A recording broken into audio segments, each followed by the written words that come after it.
after what was a long journey, they finally arrived. First box open, and you can see the packaging. This box was inside that box, so we're going to unbox this with me at the same time. So we'll see how we go. Bear with.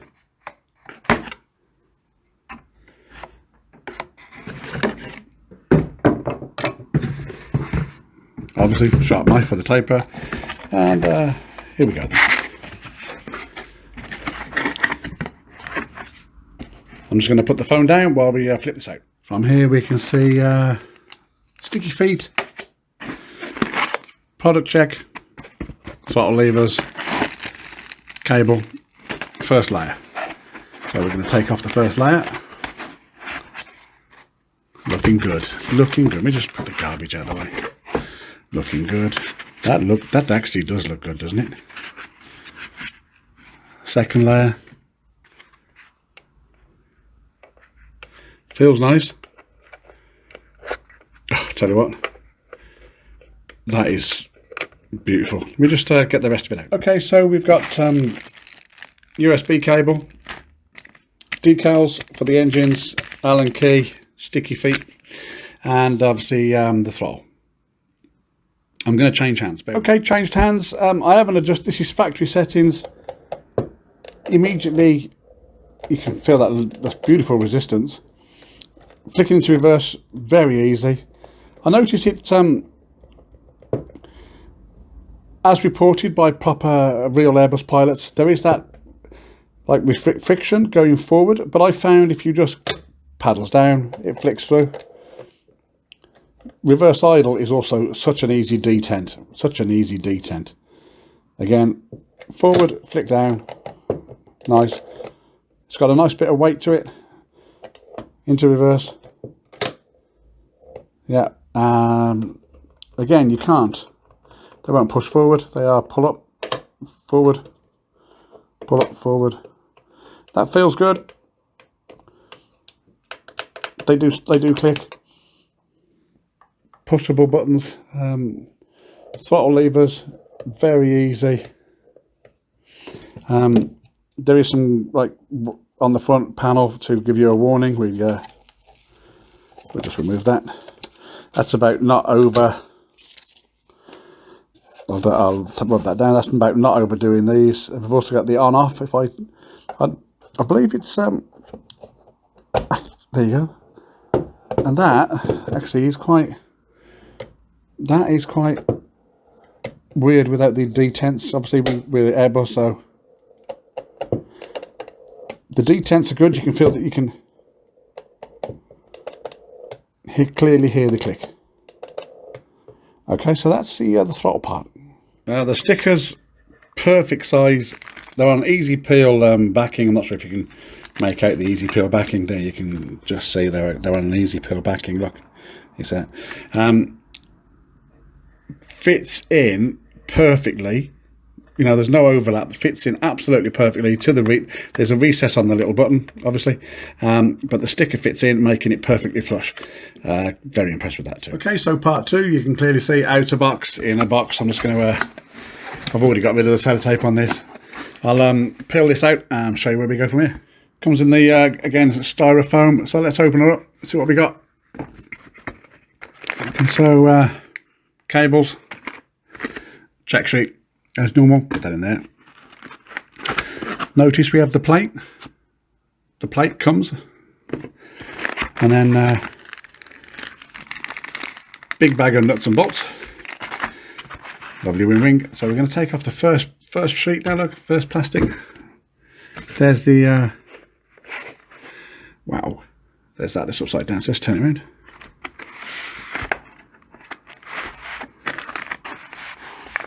Nice. I'm assuming that there's also another one of these hidden under, so I'll I'm going to put the phone down a second. And yeah, there's the first one, and as we surmised, there's the plate underneath. Look, see. Okay, so parts wise, we got the big bag of nuts and bolts, longer cables. I believe that's for connecting to the throttle. Find out in a minute. 2 plates, one for speed brake, one for flaps. The actual assembly itself. So we've got the trim, very nice. speed brake and flaps. Let's go through the quick. Won't move. Lift to turn. Lift to turn. Very good. Obviously, that's going to be interesting to see that. Strong button. Strong button. Impressed. Spoilers. Won't move backwards.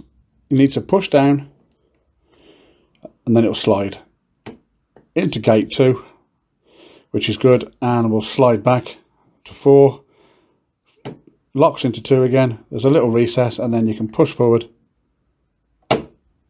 locks into fully retracted. There is also the up function. If I just up function there, so that says, and I believe the software has now been written for that to be armed. We'll check that out when we set it up to the system. Over to the other side, flaps. Nice. Gate into 1. Not sure if you can see that correctly. Lift, gate into 2. Not moving anywhere. Lift, gate into 3. And obviously lock into 4. Won't go anywhere. 2. And obviously finally into 1. Okay, so we're going to assemble the lot and see where we go. Okay, so first things first, this bolt, I've put a bolt in. It's got a flat head that side, look, with an Allen, and a square nut. You have to put the square nut on.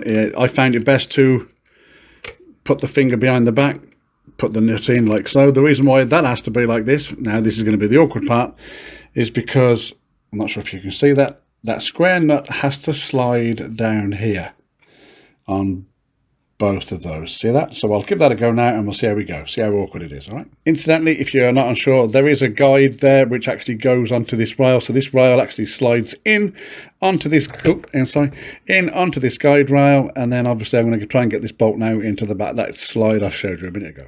Okay guys, assembled. The easiest way I found to do this was to actually put the unit up like so, because then you could adjust the one, adjust the opposite side, and this allowed the weight of the unit to sort of hold things in place, and then it was a lot easier to slide down. So that's how I found that was the easiest way. So this piece on top bolts in place.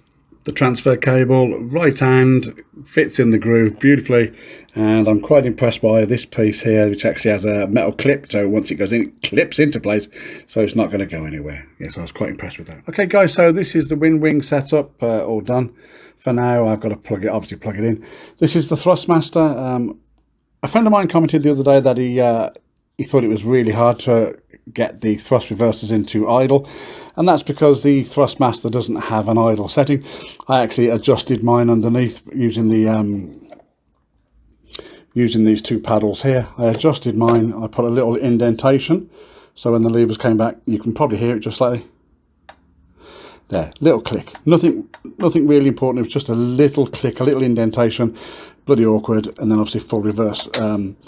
Again, you can see not really a lot of travel. I mean, if I show from idle to flex, here we got climb. Sorry, here we got the. There's that much movement compared to that much movement. Okay. This one, as you can clearly see, when I pull back, there's a definite recess there for thrust idle. So I'm going to mount this and we'll go from there. And that is where the problems started. I tried to put the USB into the PC, and the USB port and the actual socket of the USB cable,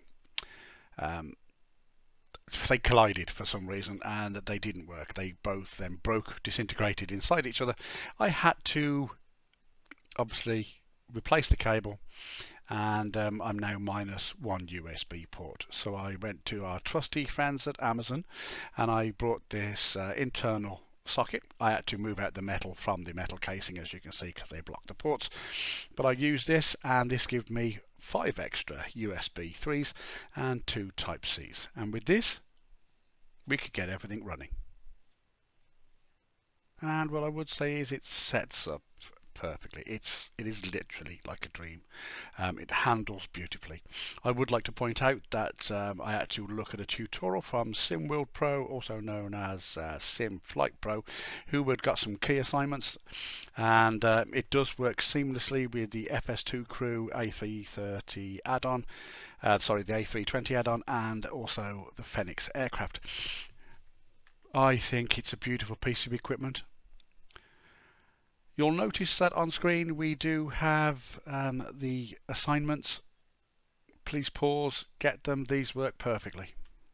Apart from that, happy flying everybody. This was a pleasure to use, and I can only highly recommend it. I would also like to point out that I am in no way attached to Winwing. This is not a paid promotion. This is just my own personal views, and please bear that in mind. But what a lovely piece of equipment. Take care, guys.